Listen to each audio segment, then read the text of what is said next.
Hello hi dear friends, welcome to Lakshmi Nair's travel vlogs. നമ്മളിപ്പോഴും റോഡിൽ തന്നെയാണ്. ചെറിയൊരു ഡ്രസ് ചേഞ്ച് മാത്രമേ നടന്നിട്ടുള്ളൂ. ഓക്കെ, അപ്പോൾ ഇപ്പോൾ നമ്മൾ കൊളത്തൂപ്പുഴ ഭാഗത്ത് തന്നെയാണ്. ഇവിടെ ഒരു ബ്യൂട്ടിഫുൾ ഒരു കൊളത്തൂപ്പുഴ കാണാൻ പറ്റുന്നൊരു സ്പോട്ടുണ്ട്. അപ്പോൾ അവിടെ നിന്ന് നമുക്ക് തുടങ്ങാം. ഇപ്പോൾ നല്ല മഴ ദിവസങ്ങളാണ്. മഴ കുറച്ച് നേരത്തെയും മഴയുണ്ടായിരുന്നു. അതുകൊണ്ട് തന്നെ വെള്ളം ഇങ്ങനെ കലങ്ങിയാണ് വരുന്നത്. അതുകൊണ്ട് മാത്രം ഈ വെള്ളത്തിനൊരു ഭംഗിക്കുറവ് ചിലപ്പോൾ തോന്നാം. പക്ഷേ അല്ലെങ്കിൽ എന്ത് ബ്യൂട്ടിഫുൾ ആണെന്ന് നോക്കിയേ. ഇത് കൊളത്തൂപ്പുഴ ഒരു നല്ലൊരു വ്യൂ പോയിൻ്റ് പോലെ നമുക്ക് കാണാൻ പറ്റിയൊരു ഏരിയയാണിത്. പക്ഷേ ഇവിടെ വെള്ളത്തിലൊന്നും ഇറങ്ങരുത്, ഡേഞ്ചറസ് ആണ്. ഒരു ചെറിയ നടപ്പാത പോലെ അവിടെ വരെ പോയി നിൽക്കാം, പക്ഷേ വെള്ളത്തിലൊന്നും ഇറങ്ങാനേ പാടില്ല, ഡേഞ്ചറസ്. ഇത് ആൾക്കാരൊക്കെ സ്ഥിരമായി വന്നു പോകുന്ന ഒരു റൂട്ടാണെന്ന് മനസ്സിലായല്ലോ. കാര്യം ഇങ്ങനൊരു വഴി തെളിച്ചിട്ടിട്ടുണ്ട്. പക്ഷെ വെറുതെ ഇങ്ങനെ വന്നിരിക്കാനൊക്കെ നല്ല രസമല്ലേ, പാറക്കൂട്ടങ്ങളെല്ലാം കണ്ട് അതിനിടയിലേക്കൊക്കെ. പക്ഷേ ഒരു കാരണവശാലും ഇപ്പോൾ വെള്ളം അങ്ങനെ കൂടുതലല്ല. പക്ഷേ എപ്പോഴാണ് മലവെള്ളം വന്നിറങ്ങുന്നതെന്ന് പറയാൻ പറ്റില്ല. മഴ പെയ്താൽ മലയുടെ മുകളിൽ നിന്നും ഭയങ്കരമായ വെള്ളപ്പാച്ചിലുണ്ടാകും. അത് കഴിഞ്ഞാൽ ഭയങ്കര ഒഴുക്കാണ്. That is dangerous. ദേ അവിടെ ഒരു ഞണ്ടിനെ നോക്കി, ഒരു ചെറിയ ഞണ്ട് ഈ വെള്ളത്തിൽ, ഈ പാറയുടെ ഇടുക്കിലേ ഈ ചെറിയ ഞണ്ട് അവിടെ. വാവ്, നോക്കി കുളത്തൂപ്പുഴ ഇങ്ങനെ ഒഴുകുന്ന കാഴ്ച. ഓപ്പോസിറ്റ് സൈഡിലൊക്കെ വനപ്രദേശമാണ്. ഞാൻ നിൽക്കുന്ന സ്ഥലം എന്ന് പറഞ്ഞാൽ ഇതിൻ്റെ മേളിൽ റോഡുണ്ട്, പ്രശ്നമില്ല. പക്ഷേ ഓപ്പോസിറ്റ് സൈഡെല്ലാം വനമേഖല തന്നെയാണ്. ഇതിപ്പോൾ മഴയുള്ളത് കൊണ്ടാണ് ഇങ്ങനെ കലക്ക വെള്ളം വരുന്നത്, കലങ്ങി വരുന്നത്. ഇതൊക്കെ നല്ല ഇങ്ങനെ ചുറ്റി പോകുന്നതൊക്കെ ചുഴി പോലെ തോന്നും അവിടെ എല്ലാം കാണുമ്പോൾ. പക്ഷേ നല്ല മഴ പെയ്താൽ ഇവിടെ ഭയങ്കരമായിട്ട് വെള്ളം കയറി കിടക്കുന്ന സമയമാണെങ്കിൽ ഞാൻ നിൽക്കുന്ന സ്ഥലമൊക്കെ കവേർഡ് വിത്ത് വാട്ടർ ആയിരുന്നു. ഒരു ബ്യൂട്ടിഫുൾ സ്പോട്ട്. പാറക്കുട്ടങ്ങൾക്ക് മുകളിലൂടെ അത്രയും പൊക്കത്തിൽ വെള്ളം ഒഴുകുന്ന ഒരു സ്റ്റേജ് ഉണ്ടാവും ചില സമയത്തൊക്കെ. കര കവിഞ്ഞൊഴുകുന്ന സമയമുണ്ടല്ലോ മഴക്കാലത്ത്. ഇതിപ്പോൾ മഴ ജസ്റ്റ് സ്റ്റാർട്ടഡ്, അത്രേ ഉള്ളൂ. ഇടവപ്പാതിയും തുലാവർഷമൊക്കെ കനക്കുകയാണെങ്കിൽ ഗംഭീരമായിരിക്കും, ഈ ഹൈറ്റായിരിക്കും വെള്ളത്തിന്. അപ്പോൾ കൊളത്തൂപ്പുഴയിലെ ക്ഷേത്രവും അവിടുത്തെ മീനൂട്ടും ഒക്കെ നിങ്ങൾ കണ്ടിട്ടുണ്ടല്ലോ. ഞാൻ ഇതിന് മുന്നേ ഉള്ളൊരു വീഡിയോയിൽ നമ്മൾ തമിഴ്നാട്ടിൽ പോയ വഴിക്ക് അവിടെ നിന്നാണ് നമ്മൾ സ്റ്റാർട്ട് ചെയ്തത്. അപ്പോൾ ഈ ഒരു പുഴ തന്നെയാണ് അവിടെയും എല്ലാം ഒഴുകി വരുന്നത്. ഇപ്പോൾ നമ്മൾ ആ നദിയുടെ മറ്റൊരു ഭാഗത്തേക്ക് വന്നിരിക്കുകയാണ്. ഇത് കുറച്ചുകൂടെ ഫ്ലാറ്റായിട്ട് കിടക്കുകയാണ്. നമ്മൾ മറ്റേ സ്ഥലത്ത് കുറേ കൂടെ പാറ ഇങ്ങനെ പൊങ്ങി നിന്ന സ്ഥലമാണ്, സ്ലോപ്പായിരുന്നു. പക്ഷേ എല്ലാ സ്ഥലത്തും എഴുതി വെച്ചിട്ടുണ്ട് ഇറിഗേഷൻ ഡിപ്പാർട്ട്മെൻറ്റിൻ്റെ അപകട മേഖലയാണെന്നുള്ള വാർണിംഗ് ബോർഡ്സ് ഉണ്ട്. ഇതും എല്ലാം അപകട മേഖല തന്നെയാണ്. വെള്ളത്തിൽ ഒരു കാരണവശാലും ഇറങ്ങരുത് എന്ന് കൃത്യമായി അവിടെ എഴുതിയിട്ടുണ്ട്. അതുകൊണ്ട് ഞാൻ വെള്ളത്തിൽ ഇറങ്ങുന്നില്ല, ജസ്റ്റ് ഈ ഭംഗി ആസ്വദിക്കാൻ ഇവിടെ വന്നു എന്നേ ഉള്ളൂ. നിറയെ വെള്ളമുള്ള സമയത്ത് ഇവിടം വരെ വെള്ളം കയറും, കാണുമ്പോൾ അറിയാലോ. Yes, this is A dangerous area. Don't enter the water, that's all. ഇവിടെയൊക്കെ ഇരിക്കാം, കുഴപ്പമൊന്നുമില്ല. നമ്മൾ വെള്ളത്തിൽ കുളിക്കരുത്, നടന്ന് പോകരുത്. ഇത് കണ്ടിട്ട് പാണിയേരി പോര് പോലെ തോന്നുന്നില്ലേ? പാണിയേരി പോരിൽ ആ ഒരു ഫിനിഷിംഗ് ആണ്.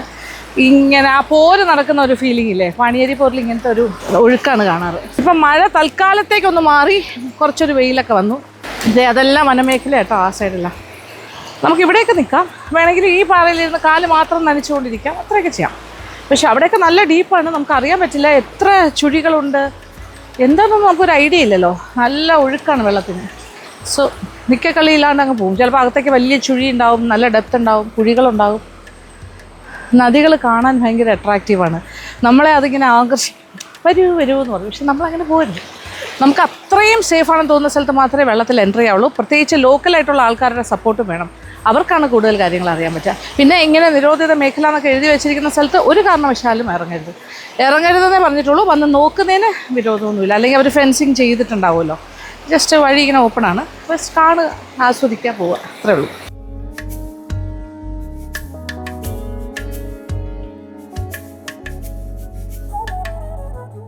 നമ്മളൊരു ഡാം സൈറ്റിലേക്ക് നടന്നുകൊണ്ടിരിക്കുകയാണ്. പള്ളപ്പെട്ടി എർത്ത് ഡാം. ഇത് ശരിക്കും പറഞ്ഞാൽ തെന്മല ഡാമിൻ്റെ മറുസൈഡാണ്, ഇപ്പുറത്തെ സൈഡ് റിസർവോയർ ഏരിയ. അങ്ങോട്ട് പോയി കാണാം. സാഡൽ ഡാം എന്നാണ് പറയുന്നത്. Saddle dam, പള്ളംപെട്ടി. 2 മണി കഴിഞ്ഞാൽ ഇവിടെ ബോട്ടിംഗ് ഉണ്ട്. അപ്പോൾ തെന്മല ഡാമിൻ്റെ ബാക്ക് സൈഡാണിത്. അവിടെ ചെല്ലുമ്പോൾ കാണാം റിസർവോയർ ഏരിയ. ഇങ്ങനെ നടന്ന് അങ്ങോട്ട് കയറാം. വാവ്, വാട്ട് എ ബ്യൂട്ടിഫുൾ സൈഡ്. ചുറ്റും വനമേഖലയും അതിൻ്റെ നടുക്കൊരു ഡാം. വാവ്, ഇപ്പോൾ വെള്ളം കുറവാണേ. അയ്യോ, കുറച്ച് വെള്ളമേ ഉള്ളൂ. നോക്കൂ, ഇത് സാഡൽ ഡാം എന്ന് പറയാൻ കാര്യം ഇവിടെ നോക്കൂ. ഇവിടെ നോക്കിക്കഴിഞ്ഞാൽ ഷട്ടറോ അങ്ങനത്തെ കാര്യങ്ങളൊന്നുമില്ല.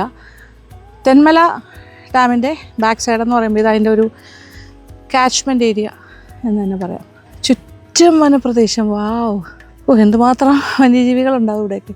പിന്നെ ഏറ്റവും ബാക്കിലായിട്ട് വെസ്റ്റേൺ ഗാട്ട്സിൻ്റെ മലനിരകൾ കാണാം. ഇഷ്ടംപോലെ മേഘങ്ങളുണ്ട്, കാർമേഘങ്ങളും ഉണ്ട്, മഴമേഘങ്ങൾ. എപ്പോൾ വേണമെങ്കിലും മഴയും പെയ്യാം. ഇപ്പോൾ വെയിലും മഴയും മാറി മാറി വരുന്നൊരു അന്തരീക്ഷമാണ്. അപ്പോൾ ഇവിടെയാണ് കുട്ടവഞ്ചി റൈഡ്, ബോട്ടിങ് മുതലായ കാര്യങ്ങൾ അലൗ ചെയ്തിരിക്കുന്നത്. കുറേ കുട്ടവഞ്ചികൾ കമിഴ്ത്തി വെച്ചിരിക്കുന്ന കാണാം കരയിൽ. 2 മണി കഴിഞ്ഞാലേ പറ്റുള്ളൂ. ഇപ്പോൾ 2 മണി ആയിട്ടില്ല. സമയം ഞാൻ എല്ലായിടത്തും നേരത്തെയാണിപ്പോൾ ഓടി ഓടി നടക്കുകയാണ്. It's only 1:30. ഒരു അരമണിക്കൂറും കൂടി വെയിറ്റ് ചെയ്താൽ കുട്ടവഞ്ചി റൈഡ് വേണമെങ്കിൽ എടുക്കാം. ബോട്ടിങ്ങിന് വേണമെങ്കിൽ ഇപ്പോൾ എന്തായാലും ഞാൻ രണ്ടിനും ഇല്ല. കാര്യം ഞാനിങ്ങനെ പറയുന്നേ ഉള്ളൂ. നിങ്ങൾക്ക് വരുമ്പോൾ ഇതൊക്കെ ഈ ഫെസിലിറ്റീസൊക്കെ അവൈലബിൾ ആണ്. പക്ഷേ ഇവിടുത്തെ ഒരു ഗ്രീനറിയും ഭംഗിയും പറഞ്ഞറിയിക്കാൻ പറ്റില്ല. ഡാമിൻ്റെ ഈ ഒരു സാഡൽ ഡാമിൻ്റെ ചുറ്റും ഇത്രയും വനപ്രദേശം. വാവ്, സച്ച് എ ബ്യൂട്ടിഫുൾ സൈറ്റ്. ഇതിങ്ങനെ ആസ്വദിക്കുന്നതിനൊരു പ്രത്യേക സന്തോഷം. ഇത് ശന്തരുണി വൈൽഡ് ലൈഫ് സാങ്ച്വറിയുടെ ഭാഗമാണിത് അല്ലേ? ഇത് കംപ്ലീറ്റ്. അപ്പോൾ ഇതിനെക്കുറിച്ച് കൂടുതൽ പറയാനാണെങ്കിൽ എന്താ പറയാൻ പറ്റുക? ശന്തരുണി എന്ന് പറയുന്നത് കേരള മരത്തിന്റെ പേരിൽ അറിയപ്പെടുന്നതാണ്. Wild life sanctuary. തെന്മലയൊക്കെ അതിൻ്റെ ഒരു പാർട്ടാണ് അല്ലേ? എക്കോ ടൂറിസ്റ്റ് ഇതിൻ്റെ എല്ലാം ഇതായിട്ടാണ് വരുന്നത്. അപ്പോൾ ഇവിടെ ഫോറസ്റ്റിനകത്ത് സ്റ്റേ ചെയ്യാനുള്ള സംവിധാനങ്ങളുണ്ട്. ഗസ്റ്റ് ഹൗസ്, ജംഗിൾ ക്യാമ്പിംഗ് ഉണ്ട്, കുട്ടവഞ്ചി, ബോട്ടിങ്. ഇപ്പം എന്തായാലും നമ്മൾ ക്യാമ്പ് ചെയ്യുന്നില്ല, നമ്മൾ കുട്ടവഞ്ചി കയറും. ഞാൻ കയറണ്ടാന്ന് വിചാരിച്ചാണെങ്കിലും ഇവരെന്നെ കണ്ടപ്പോൾ ഇങ്ങനെ ഒരു കയറുന്നത് നല്ലതെന്ന് പറഞ്ഞുകൊണ്ട് കയറാം. Welcome to Shendurney eco tourism Thenmala. ഇവിടെ ബോട്ടിംഗ്, കുട്ടവഞ്ചി സവാരി, ബാംബു റാഫ്റ്റിംഗ് ഉണ്ട്, ഐലൻഡ് സ്റ്റേ, ജംഗിൾ സഫാരി കൊണ്ടുപോകും അല്ലേ ജീപ്പിൽ, ജംഗിൾ ക്യാമ്പിംഗ് ആൻഡ് ട്രക്കിംഗ്. ഇത്രയും കാര്യങ്ങളുണ്ട്. For details and booking number കൊടുത്തിട്ടുണ്ട് 8547602931. അതൊരു നമ്പർ. 8547567935. ഇത്രയും details.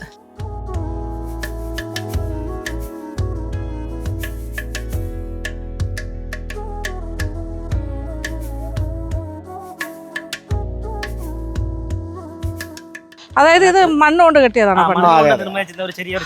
Check dam. Okay, overflow ആയിട്ട് പോകുന്നുണ്ടോ?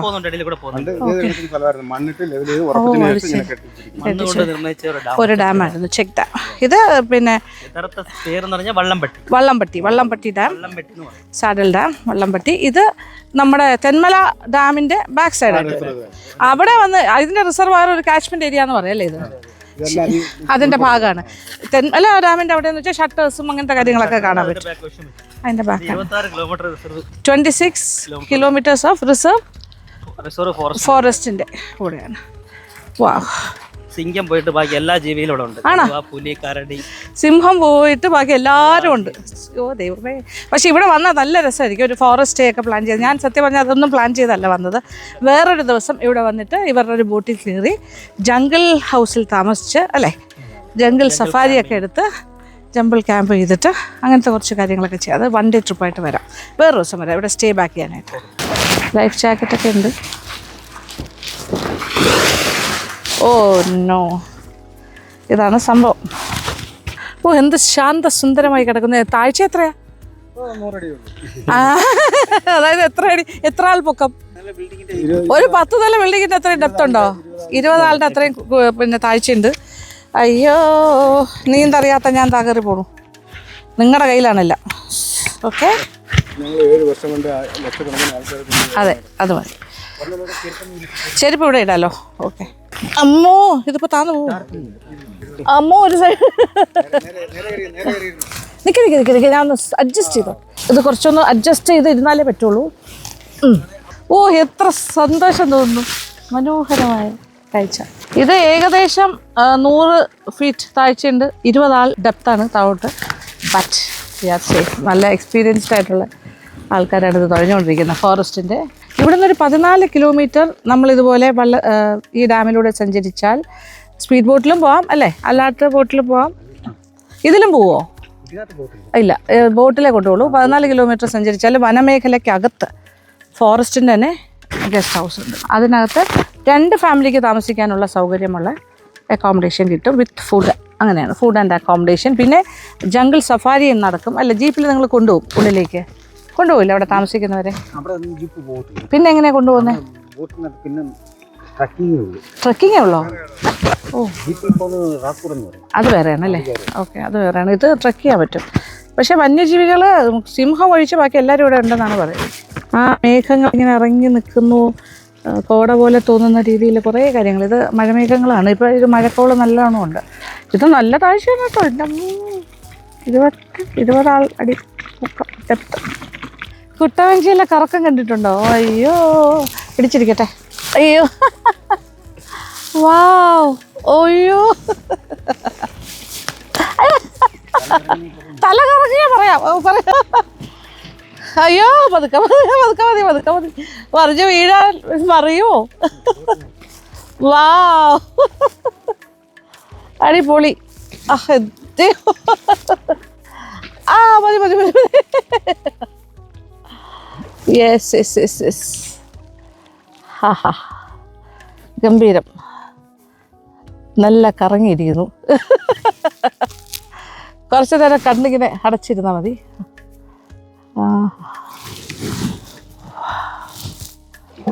യെസ്. ഇനി തിരിച്ചു ഇറക്കുമോ? ഇല്ല, അല്ല, ഇതിൻ്റെ കെട്ട് ഇറക്കാനായിട്ടേ തിരിച്ചു ഇറക്കേണ്ടി വരുമോ? ഇല്ല. വാവ്, വാട്ട് ആൻ എക്സ്പീരിയൻസ്. അടിപൊളി. ആക്ച്വലി ഞാൻ ഈ കുട്ടവഞ്ചി റൈഡൊന്നും പ്ലാൻ ചെയ്തിട്ടില്ലായിരുന്നു. അവിടെ വന്നപ്പോൾ ഇവരെന്നെ കണ്ടുപിടിച്ചു, ഞാൻ ഇവിടെ വന്നു എന്ന് മനസ്സിലായി. അപ്പോൾ വന്ന് പറഞ്ഞു ഇങ്ങനെ തുടങ്ങും, ഇത് ഉച്ചയ്ക്ക് 2 മണി തൊട്ടുണ്ട്. അത് നല്ല എക്സ്പീരിയൻസ് ആണെന്ന് പറഞ്ഞു. എന്തായാലും പറഞ്ഞതിന് വളരെ താങ്ക്സ്. അതുകൊണ്ട് എനിക്കിത് എക്സ്പീരിയൻസ് ചെയ്യാൻ പറ്റും. വളരെ സന്തോഷം. ഇവിടെ വരുന്നവരെല്ലാവരും തന്നെ എക്സ്പീരിയൻസ് ചെയ്യണം എന്നാണ് ഞാൻ പറയുന്നത് കാര്യം. ഇവിടെ മീനുണ്ട് കേട്ടോ, ചാടി പോവും. ഇടയ്ക്കിടയ്ക്ക് ചാടുന്ന കാണാം. ചെറുതായിട്ട് മഴ ഡ്രിസിൽ ചെയ്ത് തുടങ്ങി. അപ്പോൾ നമ്മളിനി തിരിച്ച് കരയിലേക്ക് പോവാണ്. ആണല്ലേ? എൻ്റെ സൈസ് വെയിറ്റും തൂക്കമുള്ള 5 പേര് വരെ ഈ കുട്ടവഞ്ചിയിൽ കയറുമെന്ന് പറയുന്നത്, കുഴപ്പമില്ലാന്ന്. അപ്പോൾ അതായത് 2 പേർക്ക് മിനിമം കോസ്റ്റാണ്. 2 പേർക്കാണെങ്കിൽ 365. പിന്നെ അതിൽ കൂടുതലുണ്ടെങ്കിൽ എത്ര പേർക്കാണ്? 3 പേരാണെങ്കിലോ? ഓക്കെ, 503, 4 അങ്ങനെ ഒരു എല്ലാം കൂടി ഒരു 600 താഴെ അല്ലേ? 4 പേർക്കാണെങ്കിൽ അതാണ് റേറ്റ്സ് വരുന്നത്. 20 മിനിറ്റ്സ് ഇങ്ങനെ കൊറക്കൽ റൈഡ് കിട്ടും കുട്ടവഞ്ചിയിൽ. മനോഹരമായ ഒരു എക്സ്പീരിയൻസാണ്. മസ്റ്റ് ട്രൈ ചെയ്യാം. മഴക്കാലമൊന്നും അല്ലാതെ സമ്മർ ടൈമിൽ ഇവിടെ വെള്ളം വളരെ കുറവായിരിക്കും. ഏതാണ്ട് പകുതിയോളം വെള്ളം ഉണ്ടാവില്ല. ഇവിടെയൊക്കെ പുല്ല് വളർന്ന് കിടക്കുന്ന പറയുന്നത്. ആ സമയത്ത് ഇവരെല്ലാം ഇവിടെ ഇങ്ങനെ ഇരിക്കുന്ന സമയത്ത് പുലിയൊക്കെ ഇങ്ങനെ ഇറങ്ങി വരും. മൃഗങ്ങളെല്ലാം വെള്ളം കുടിക്കാനായിട്ടൊക്കെ ഇറങ്ങി വരുമ്പോൾ കണ്ടിട്ടുണ്ടെന്നാണ് പറഞ്ഞത്. പുലി അല്ലേ? കടുവ ഒരു ആടിനെ പിടിച്ചിട്ട് ഓടുന്നു ഇങ്ങോട്ട് ഇറങ്ങി വന്നിട്ട്. അത് നല്ല സൈറ്റിംഗ് ആയിരുന്നു. പക്ഷേ അപ്പോൾ ഇവിടെയൊക്കെ ഇങ്ങനെ റെസ്റ്റ് ചെയ്യാനിരിക്കാൻ പറ്റുന്ന സ്ഥലം. ഇത്ര വെള്ളമൊന്നും ഉണ്ടാവില്ല. ഇതെല്ലാം പുൽമേടായിരിക്കും ആ സമയത്ത്. അങ്ങനെ മനോഹരമായ കുട്ടവഞ്ചി റൈഡ് കഴിഞ്ഞ് തിരിച്ചെത്തിയിരിക്കുന്നു. മഴ ചെറുതായിട്ട് ഡ്രസ്സിൽ ചെയ്തിട്ടാണ് ഞങ്ങൾ തിരിച്ചു വന്നത്. അല്ലെങ്കിൽ ഇച്ചിരി നേരം കൂടി അവിടെ കിടന്ന് ഇറങ്ങിയത്. എന്ത് രസമായിരുന്നു. താങ്ക് യു, വളരെ സന്തോഷം. വാവ്, വാട്ട് എ വണ്ടർഫുൾ എക്സ്പീരിയൻസ്. ഞാനത് എക്സ്പെക്റ്റ് ചെയ്യാതെ കുട്ടവഞ്ചി റൈഡ് എടുത്താണ് കേട്ടോ. നല്ല പേടിച്ചിട്ടാണ് കയറി. പക്ഷേ ധൈര്യം തന്നു. ഒന്നും പേടിക്കണ്ട, ധൈര്യമായിട്ട് വരും. ഇതുപോലെ കുട്ടവഞ്ചി റൈഡൊക്കെ എടുക്കാം. അപ്പോൾ ഇനി ഒരു ദിവസം നമ്മളിവിടെ വരും, സ്റ്റേ ചെയ്യും കാട്ടിനകത്ത്. അത് മറ്റൊരു വീഡിയോയിൽ നമുക്ക് ചെയ്യാം. പല്ലംവെട്ടി സാഡൽ ഡാം കൊറക്കൽ റൈഡൊക്കെ കഴിഞ്ഞ് വാവ്, ഞാൻ തിരിച്ചു പോകും കേട്ടോ. ഇനി അടുത്ത സ്പോട്ട്.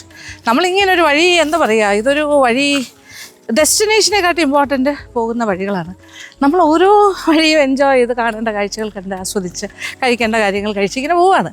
എൻജോയ് ചെയ്താണ് നടക്കുന്നത്. ഇവിടെ ഉപ്പിലിട്ടതൊക്കെ വെച്ചിരിക്കുന്നു, നോക്കട്ടെ. അയ്യോ, മഴക്കാറ് വന്ന് അങ്ങ് നിറയാണ്. അയ്യോ, വലിയൊരു മഴയ്ക്ക് സാധ്യതയുണ്ട്. ബോട്ടിലിലെ വെള്ളം ഒരു കുപ്പി മേടിച്ചു, എന്നിട്ട് ഈ വെള്ളത്തിൽ കലക്കണം. ഇത് സാധാരണ ലൈം ജ്യൂസ് അല്ലേ, നോർമൽ. അതിനകത്ത് ഇനി വേറെ എന്തെങ്കിലും വേണോ? സോഡ വേണ്ട, വെള്ളവും ഉപ്പും, കുറച്ച് ഉപ്പും മധുരവും കൂടെ ഇട്ടാൽ മതി. കുറച്ച് മതിയേ ഉപ്പ്. പഞ്ചസാര ഇടണം, പക്ഷേ എല്ലാം കുറച്ച് മതിയേ, മധുരം കൂടുതൽ വേണ്ട. ഐസ് വാട്ടർ മതി, സോഡ വേണമെന്നില്ല.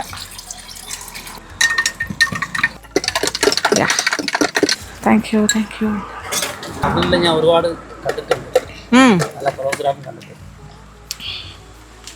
വലിയ നെല്ലിക്ക നല്ല ഉപ്പ് പിടിച്ചിട്ടുണ്ട്. നന്നായിട്ടുണ്ട്.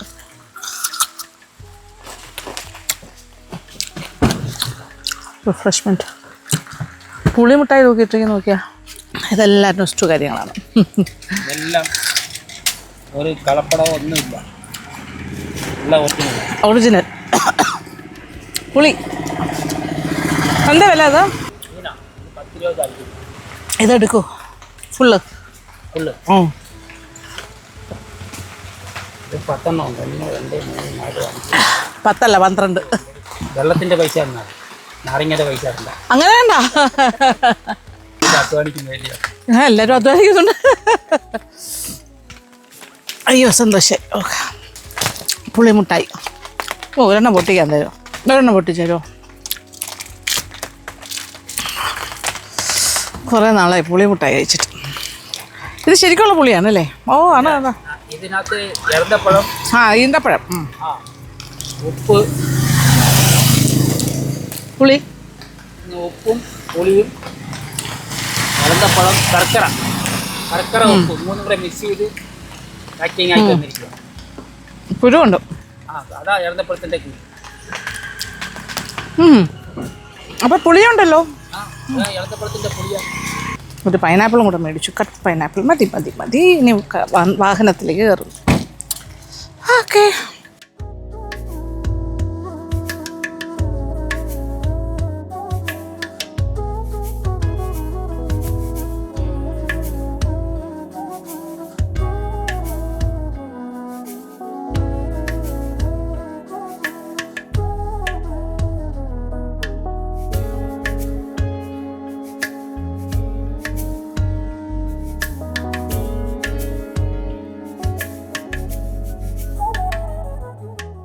ഇവിടെ കംപ്ലീറ്റ് കുരങ്ങുകളുടെ സംസ്ഥാന സമ്മേളനത് എല്ലാം പല പല സ്റ്റേജിലാണ്, ഇഷ്ടംപോലെ കുരങ്ങന്മാർ.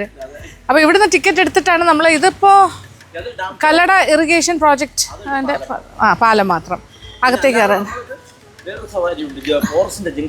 ഓ അതിന് ഇത് ഇവിടുന്ന് 150 മീറ്റർ പോകുമ്പോൾ മേഡം അവിടെ നിന്ന് അവരെ വണ്ടിക്ക് ഫോറസ്റ്റിന്റെ വണ്ടി ഐലൻഡിൽ പോവാം. ഓ അത് ശരി. ഓക്കെ, അതൊക്കെ ഇവിടെയാണ് ടിക്കറ്റ് എടുക്കുന്നത് അല്ലേ? 150 മീറ്റർ സ്ട്രേറ്റ് പോകുമ്പോൾ അവിടെ പോകണം അല്ലേ? ഓക്കെ ശരി ശരി. നെക്സ്റ്റ് ടൈം വരാം അവിടെ. ഇപ്പോൾ ഹാങ്ങിങ് ബ്രിഡ്ജിൽ കയറിയിട്ട് പോകാം. ഇതാണ് ഇവിടുത്തെ ഹാങ്ങിങ് ബ്രിഡ്ജ്. അതിനാണ് ടിക്കറ്റ് എടുത്ത് നമുക്ക് അത് വഴി നടക്കാൻ പറ്റും. അപ്പോൾ നമ്മൾ ഹാങ്ങിങ് ബ്രിഡ്ജിൻ്റെ ഭാഗത്തേക്ക് നടക്കുകയാണ്. എന്ത് ഭംഗി അറിയാം. ഇതൊരു ഭയങ്കര എക്കോ ടൂറിസം എന്ന് പറഞ്ഞാൽ അത് സംഭവമാണ് കേട്ടോ. അതായത് ഈ തെന്മല എക്കോ ടൂറിസത്തിന് ഒരുപാട് പ്രോജക്ട്സ് ഉണ്ട്. ശരിക്കും ഒരുപാട് എക്സ്പ്ലോർ ചെയ്യാനുണ്ട്. ഞാനൊന്നും പ്ലാൻഡ് അല്ല, അതുകൊണ്ട് ഇന്ന് കുറച്ച് കാര്യങ്ങൾ. ഇനി ഇതിനു വേണ്ടി വേറൊരു ദിവസം വരാം. ഓക്കെ, ഇത് നോക്കിയേ, നല്ല ഭംഗിയുള്ള ചെടികളും മരങ്ങളും ഈ ഒരു പാത്ത് വേയും നടന്ന് എത്തുന്നത് നമ്മൾ ആ ഹാങ്ങിങ് ബ്രിഡ്ജിൻ്റെ ഭാഗത്തേക്ക്. ഇത് ബ്യൂട്ടിഫുൾ ഫ്ലവറിങ് പ്ലാന്റ്സ് നന്നായിട്ട് വെച്ചിട്ടുണ്ട് കേട്ടോ. ഇതൊക്കെ ബ്യൂട്ടിഫുള്ളായിട്ട് മെയിൻറ്റെയിൻ ചെയ്തിരിക്കുന്നു. ഹാങ്ങിങ് ബ്രിഡ്ജിൻ്റെ പോയിന്റിൽ എത്താറായി. നമ്മൾ റോഡിൽ നിന്ന് കണ്ടില്ലേ ഹാങ്ങിങ് ബ്രിഡ്ജ്, അതൊരു വലിയൊരു ബ്യൂട്ടിഫുൾ ഒരു വ്യൂ ആണ്.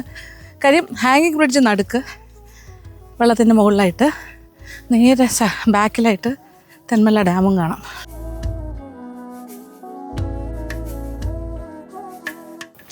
പഞ്ചാരപ്പഴം, ഓരോ മരത്തിൻ്റെ പേരൊക്കെ എഴുതി വെച്ചിട്ടുണ്ട്. ഇത് പഞ്ചാരപ്പഴം. ഒരേ സമയം 5 പേർക്ക് മാത്രം പാലത്തിൽ കയറാനേ പാടുള്ളൂ. Not more than 5 people at A time. ഇപ്പം ആരുമില്ല, മാത്രമേ ഉള്ളൂ. യെസ്, ദിസ് ഈസ് ദ ഹാങ്ങിങ് bridge. The beautiful scene.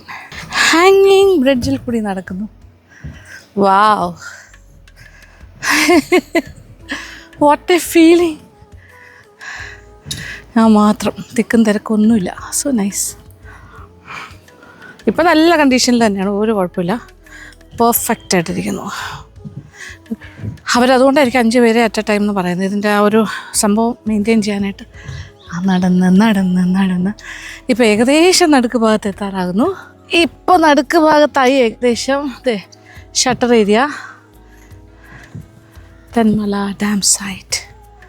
Wow, Kallada dam എന്ന് എഴുതിയിട്ടുണ്ട്. തെന്മല കല്ലട ഡാം. താഴെ നോക്കിയാൽ ഡാമിൽ നിന്നും തുറന്നു വിട്ടിരിക്കുന്ന വെള്ളം ഇങ്ങനെ കുറേശ്ശെ ഇങ്ങനെ സ്പില്ല് ചെയ്ത് പോകുന്ന വെള്ളമാണിത്. ഒരുപാടൊന്നും തുറന്നു വിട്ടിട്ടില്ല. ഷട്ടർ തുറന്നു കഴിഞ്ഞാൽ ഇങ്ങനെയൊന്നുമല്ല. ഇത് കുറച്ചിങ്ങനെ വളരെ സ്ലോ ആയിട്ട് ഒഴുകുന്നു. ഇതിൻ്റെ അടിയിലൂടെ ഇതിങ്ങനെ പോകുന്നു മുന്നോട്ട്. ആ റോഡാണ് കാറൊക്കെ പോയ റോഡ്. നമ്മളിപ്പോൾ അവിടെ നിന്നാണ് ആദ്യം ഈ ഒരു ബ്യൂട്ടിഫുൾ ഹാങ്ങിങ് ബ്രിഡ്ജ് കണ്ടത്. അതേ വാഹനങ്ങൾ പോകുന്നു. നമ്മുടെ വാഹനവും അതുവഴി ഇപ്പോൾ വന്നേ. ബ്യൂട്ടിഫുൾ പെനോറമിക് വ്യൂ എന്നൊക്കെ പറയില്ലേ, അതാണ്. ഇതിൽ ഏറ്റവും വലിയ സന്തോഷം എന്ന് പറഞ്ഞാൽ എൻ്റെ പൊന്നോ ഒരു കുരങ്ങ് നടന്നു വരുന്നുണ്ട്. സന്തോഷം എന്നൊക്കെ പറഞ്ഞത് നോക്കുമ്പോൾ ഒരു കുരങ്ങതേ, അയ്യോ നമ്മുടെ ദേഹത്തൊക്കെ ചാടിയ തീർന്നു. പോകാനായിട്ട് ഒരു വഴിയില്ല. അവൻ നമ്മളെ ഡിസ്റ്റർബ് ചെയ്യുമോ? ദൈവമേ, എൻ്റെ അടുത്തോട്ടെങ്ങാനും ചാടുമോ? പാവമാണെന്ന് തോന്നുന്നു. വലിയ സ്റ്റൈലിൽ പോകുന്നു. ഓക്കെ, കമ്പിയിലൂടെ നടന്ന് ക്യൂട്ട്. പാവം, ഞാൻ പേടിച്ചു കേട്ടോ. കാര്യം പറയാൻ പറ്റില്ല, ഇവന്മാർ ചില സമയത്ത് വൈൽഡാവും. അപ്പോൾ നമ്മുടെ അടുത്തേക്ക് ഫണ്ണി ആയിട്ട് ചിലപ്പോൾ കുസൃതിയുള്ള കൂട്ടത്തിലല്ലേ. ഓക്കെ, അപ്പോൾ ഞാൻ ഹാങ്ങിങ് ബ്രിഡ്ജിൻ്റെ നടുക്ക് വന്ന് നിൽക്കുന്നു. ഇപ്പോൾ അടുത്ത കുരങ്ങൻ. എൻ്റെ ദൈവമേ, ഈ കുരങ്ങ് അങ്ങോട്ടും ഇങ്ങോട്ടും ചാടുമ്പോൾ ഹോൾ തിങ് ഇങ്ങനെ കുലുങ്ങുന്നു. ഭയങ്കര ശബ്ദം. ഒരാൾ അവിടെ ചാടി കയറി. ഇനി ഇവർ തമ്മിൽ അടികൂടുകയാണെങ്കിൽ നമ്മുടെ കാര്യം തീരുമാനമായി. ഈ ഭയങ്കര ബഹളമായിരിക്കും. അപ്പോൾ ഇത് ഭയങ്കരമായിട്ട് കിടന്ന് കുലുങ്ങും. ഇപ്പം അതിൻ്റെ മേളിൽ കയറി ഇരിക്കുമോ ആശാൻ? അയ്യോ. ഓക്കെ, അപ്പോൾ ഇതാണ് ഒരു ടോട്ടാലിറ്റിയിൽ നമുക്ക് ഈ ഒരു തെന്മലയിൽ വന്നാൽ ഒരുപാട് കാര്യങ്ങൾ കാണാനുണ്ട്. എക്കോ ടൂറിസത്തിൻ്റെ ഭാഗമായിട്ട് one of the attraction is this dam site കാണും, shutter area and the road and the ഹാങ്ങിങ് ബ്രിഡ്ജ്. ഇവിടെയൊക്കെ വനമേഖല കേട്ടോ, ഈ ചുറ്റും. അപ്പോൾ തിരിച്ച് നടക്കാം. ഓക്കെ, എനിക്ക് ഇനി ഒരുപാട് ദൂരം പോകാനുണ്ട്. നമ്മൾ ആക്ച്വലി തമിഴ്നാട്ടിൽ പോകാൻ ഇറങ്ങിയതാണ്. ഓൺ ദ വേ കാഴ്ചകൾ കണ്ടു പോകുന്നു. തമിഴ്നാടിൻ്റെ അറ്റത്ത് പോലും എത്തിയിട്ടില്ല. ഇനി കുറേ ദൂരം പോയിട്ട് തെങ്കാശിയൊക്കെ ഉണ്ടല്ലോ, അത് കഴിഞ്ഞിട്ടാണ് നമ്മൾ ഇനി തിരുനെൽവേലിയാണ് ഫൈനൽ ഡെസ്റ്റിനേഷൻ ഇപ്പോൾ മനസ്സിൽ കാണുന്നത്. അങ്ങനെ ഹാങ്ങിങ് ബ്രിഡ്ജും വിശേഷങ്ങളൊക്കെ കണ്ട് തിരിച്ചിറങ്ങിയാൽ ഇവിടെ വഴി ഈ കംപ്ലീറ്റ് കുടിക്കാനുള്ള കാര്യങ്ങളും ഉപ്പിലിട്ടതും ഒക്കെ കിട്ടും. ഇവിടെ എല്ലാം ഷോപ്സാണ്.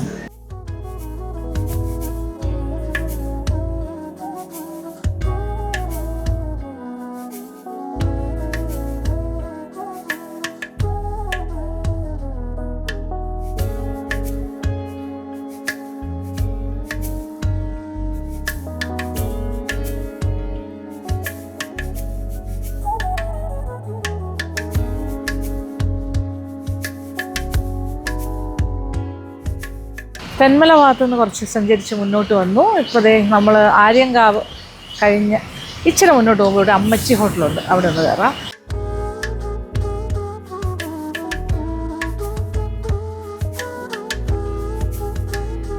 സമയം കഴിഞ്ഞെങ്കിലും ഭക്ഷണം ഉണ്ടല്ലേ?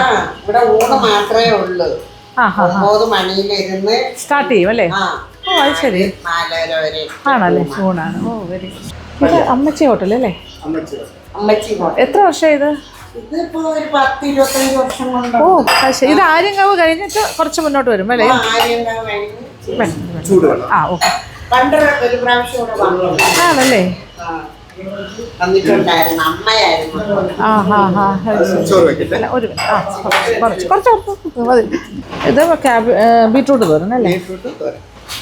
അവിയൽ തനി നാടൻ ഭക്ഷണമാണ്. ഇലയില ഊണ്, പിന്നെ പപ്പടം, അച്ചാറ്.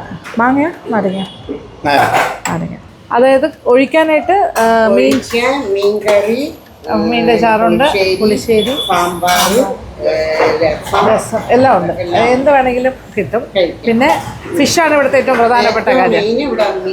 ഫിഷ് ഫ്രൈ, കറി, അതിൻ്റെ ഗ്രേവി.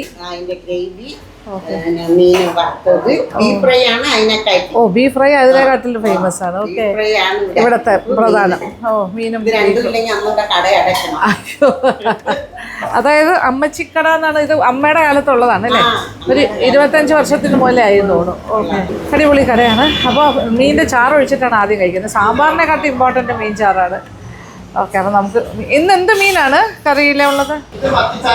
മത്തിച്ചാറാണ് അല്ലേ? ഓക്കെ ഓക്കെ, മത്തിക്കറിയുടെ ചാറ്. ഓക്കെ, ശകലം ഒഴിച്ചോളൂ. ഓ, അത് ശരി. ഓക്കെ, നെത്തോലി, കൊഴുവ ഫ്രൈ. ഇതെന്ത് മീനാണ്? അയല ഫ്രൈ. ഓ, ഗംഭീര പരിപാടിയാണ്. ഇനി ബീഫ് ഒരു പ്ലേറ്റിൽ തന്നോളൂ. ബീഫ് ഫ്രൈ ആണല്ലേ? അതിൻ്റെ അമ്മച്ചിക്കട. ഇത് വളരെ ഫേമസ് ആണ്. ആര്യങ്കാവ് കഴിഞ്ഞിട്ട് ഇങ്ങോട്ട് മുന്നോട്ട് പോകുമ്പോൾ നമ്മളിപ്പോൾ തെന്മല, ആര്യങ്കാവ്, അത് കഴിഞ്ഞിട്ട് തെങ്കാശി റൂട്ടാണ്. അപ്പോൾ ഇതാണ് അടിപൊളി ഫുഡ്. നോക്കിക്കോളൂ. ഇനി പുളിശ്ശേരി വേണമെങ്കിൽ അതുണ്ട്, സാമ്പാറുണ്ട്, എല്ലാം ഉണ്ട്. ഇതാണ് ഇവിടുത്തെ ഫേമസ് ബീഫ് ഫ്രൈ. കണ്ടാലെന്ന് അറിയാം എന്ത് ടേസ്റ്റാണെന്ന്. Oh my god. കഴിക്കാൻ ബീഫ് ഇഷ്ടപ്പെടുന്നവർക്ക് ഒരു ഗംഭീര പരിപാടിയാണ്. മത്തിച്ചാറ് ഒഴിച്ച് കഴിക്കുന്നു. സ്റ്റാർട്ടിങ് അങ്ങനെയാണ്. പുളിശ്ശേരി, കൊഴുവ ഫ്രൈ. ഇവിടെ മീനും ബീഫും ഇല്ലെങ്കിൽ ഒന്നും പിന്നെ കട തുറക്കണ്ട അല്ലേ? എന്നും ഉണ്ടാവും. നേരത്തെ തീരുള്ളൂ, ഈ മഴ കാരണം ഇപ്പൊ. ഓ, അതുകൊണ്ട്. കുറച്ച് ഇപ്പൊ കാണില്ല ചിലപ്പോ അല്ലേ? തീർന്നു.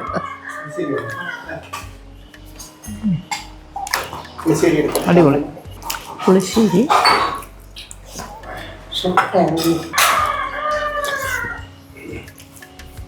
ഭയങ്കര ചൂടോടെ ഉള്ളതുണ്ട്, കൊണ്ടുവരണം. അയ്യോ വേണ്ട, അത് മതി, കുഴപ്പമില്ല. സാമ്പാർ കഴിക്കില്ല ചോറിൻ്റെ കൂടെ. രസം ഗ്ലാസ്സിൽ വന്നാൽ മതി. നിങ്ങൾ രണ്ടുപേരും പിന്നെ മക്കളും അല്ലേ? മക്കള് രണ്ടുപേരുണ്ട്. ഓ അത് ശരി. അമ്മയുടെയാണ്. ആ എറണാകുളത്താണ്. ഓ അത് ശരി. നിങ്ങളപ്പോൾ ഇവിടെ തന്നെ ആയിരുന്നോ പണ്ടേ? എറണാകുളംകാരാണോ? മൂവാറ്റുപുഴ. ഓ അത് ശരി. അവിടെ നിന്ന് വന്ന് താമസിച്ചിട്ടല്ലേ ഒരു വർഷങ്ങൾക്ക് മുന്നേ. ഓക്കെ, ഭയങ്കര. അപ്പം രാവിലെ 10 മണി തൊട്ട് മീൽസ് തന്നെയാണ് കൊടുക്കുന്നത്? രാവിലെ 10 മണി തൊട്ട് ചിലപ്പോൾ 2:30-ക്കും തീരും, 3-3:30, 4 മണിക്കകത്ത് തീരും. അത് കഴിഞ്ഞാൽ പിന്നെ വൈകുന്നേരം ഒന്നുമില്ല, ഫ്രീ ആണ്. ഓ അപ്പം അത് ഓ അത് ശരി. അപ്പം എല്ലാ ദിവസവും നല്ല ഫിഷ് ഫ്രൈ, നല്ല ഫിഷ് കറി, ചാറ് കറി. പിന്നെ ഇങ്ങനെ മീൽസിന് എന്താണ് ചാർജ് ചെയ്യുന്നത് നോർമലി? അത് മീനും പിന്നെ ഊണും കൂടെ 120 അത്രേ ഉള്ളൂ. ബീഫും ഊണും കൂടെ 150. ബീഫ് ഫ്രൈ വിത്ത് എല്ലാം കൂടെ ഉള്ള ഒരു ഊണിന് 150. അതിൽ മീനിന്റെ ചാറും വേണമെങ്കിൽ കൊടുക്കും അല്ലേ? എല്ലാം കൊടുക്കും. ഓ എല്ലാം കൊടുക്കും. 120 മീനും ഊണും എല്ലാം. അതിൽ ഫിഷ് ഫ്രൈയും വരുമോ? ഓ അത് ശരി. വറുത്ത മീനും കൊടുക്കും, മീനിന്റെ ചാറ് കൊടുക്കും, എല്ലാം കൂടി ചേർന്ന് 120 രൂപ. ബീഫാണെങ്കിൽ ബീഫ് ഇതിന്റെ കൂടെ ബീഫ് ഫ്രൈയും കൂടെ പറയുകയാണെങ്കിൽ 150. ഇപ്പൊ ഞാൻ എടുത്തിരിക്കുന്ന പോലെയാണെങ്കിൽ 150. ഇത്രയും ബീഫ് കൊടുത്തിട്ട് എല്ലാം കൂടെ 150 വാങ്ങിക്കുന്നുള്ളൂ. അത് കൊള്ളാം. പക്ഷെ ആൾക്കാർക്ക് സൗകര്യമല്ലോ കുറച്ച് അല്ലേ? എല്ലാവർക്കും അതെ അതെ, എല്ലാവർക്കും എല്ലാ ആൾക്കാർക്കും കഴിക്കാമല്ലോ അല്ലേ? ഒരുപാട് പൈസ ഓ അത് ശരി ശരി. തമിഴ്നാട്ടുകാരാണ് കൂടുതൽ കഴിക്കുന്നത്. ഓ ഇത് അങ്ങോട്ടും ഇങ്ങോട്ടുള്ള ബോർഡർ അല്ലേ?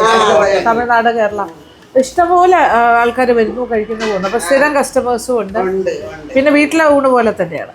ഒരു പ്രാവശ്യം നമ്മുടെ എവിടെ നിന്ന് വന്ന് ഒരു ദിവസം കഴിച്ചാലും പിന്നെ തിരിച്ചു വരും. പിന്നെ അവര് തിരിച്ചു ബാംഗ്ലൂർ വർഷം സീസൺ സമയത്തൊക്കെ ബാംഗ്ലൂരിലും ചെന്നൈയിൽ നിന്നൊക്കെ ഇഷ്ടം പോലെ മനസ്സിലായി. നമ്മുടെ ഇവിടെ നിന്ന് മലയാളികളെ ബാംഗ്ലൂർക്കൊക്കെ പോകുവാണെങ്കിൽ കഴിച്ചിട്ടേ പോകും. ഓ അത് ശരി. ഓ അത് ശരി. കൊള്ളാലോ. എന്തായാലും ഞാൻ ഇതിനു മുമ്പ് വരാത്ത എന്താന്ന് ഞാൻ ആലോചിക്കണം. പണ്ട് വന്നിരുന്നു തോന്നുന്നു. പണ്ട് വന്നെന്ന് അമ്മ പറഞ്ഞു. വന്ന് കണവ തോരനൊക്കെ കുറേ വർഷം മുന്നെയാണ്. ഞാൻ സത്യം പറഞ്ഞാൽ മറന്നുപോയി തോന്നുന്നു. അതൊക്കെ ഞാൻ ഇങ്ങനെ ആലോചിക്കുന്നത്. എന്തോ ഒരു ഓർമ്മ. അയ്യോ മതി മതി. ഒരുപാടായി ഒരുപാടായി മതി. പേരെന്തായിരുന്നു? എൻ്റെ പേര് പ്രഭ. പ്രഭ. അദ്ദേഹത്തിൻ്റെ പേര് മാത്യു. Okay okay. അമ്മച്ചിക്കട, അമ്മയുടെ പേരിൽ. അങ്ങനെ അമ്മച്ചി ഹോട്ടലിൽ നിന്ന് ഭക്ഷണം കഴിച്ചിറങ്ങി. ഇനി നമുക്ക് മുന്നോട്ട് പോകാനുണ്ട്. ഒരു സ്ഥലത്തും എത്തിയിട്ടില്ല. രാവിലെ ഇറങ്ങിയതാണ്. പല പല സ്ഥലങ്ങളിലായിട്ട് പോകുന്നു. അതിനിടയ്ക്ക് ഒരു ഡ്രസ് ചേഞ്ച് ഉണ്ട്. അപ്പോൾ ഇനി വീണ്ടും ഞാൻ ഡ്രസ് ചേഞ്ചിന് ഇവിടെ ഓരോ സ്ഥലത്ത് പോകുമ്പോൾ അവിടെ എവിടെയെങ്കിലും ഒരു സൗകര്യം ഉണ്ടെങ്കിൽ ഞാനിപ്പോൾ അമ്മച്ചി ഹോട്ടലിൻ്റെ അകത്ത് പോയി അവർ താമസിക്കുന്ന ഇവിടെ തന്നെ ഡ്രസ് ചേഞ്ച് ചെയ്തിട്ട് നമ്മുടെ ട്രാവൽ മുന്നോട്ട് പോവാണ്. അപ്പോൾ ഈ വീഡിയോ ഇഷ്ടപ്പെട്ടു എന്ന് വിചാരിക്കട്ടെ. അപ്പോൾ ഇനി കൂടുതൽ കാര്യങ്ങളുണ്ട്, പക്ഷേ അതെല്ലാം കൂടി ഈ വീഡിയോയിൽ ഇൻക്ലൂഡ് ചെയ്താൽ ലെങ്തി ആയി പോകും വീഡിയോ.